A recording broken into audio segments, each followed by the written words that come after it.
Bismillahirrahmanirrahim. Assalamualaikum warahmatullahi wabarakatuh. Hadirin pemirsa cahaya Ramadan yang dirahmati oleh Allah Subhanahu wa taala. Di era digital ini, puasa bukan hanya sekedar menahan lapar, bukan hanya sekedar menahan haus, tetapi juga puasa menahan diri dari hal-hal yang melalaikan, seperti notifikasi, hiburan, dan media sosial. Puasa bukan hanya sekedar menahan makan, bukan hanya sekedar menahan minum, tetapi juga membentuk ketakwaan.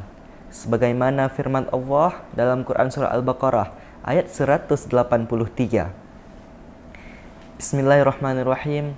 Ya ayyuhalladzina amanu kutiba alaikumusiyam kama kutiba alal ladzina min qablikum la'allakum tattaqun.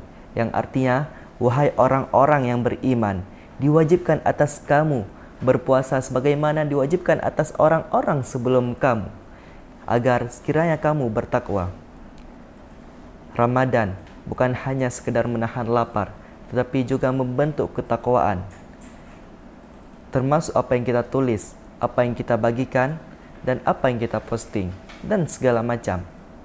Hadirin pemirsa cahaya Ramadan yang dirahmati oleh Allah Subhanahu wa taala.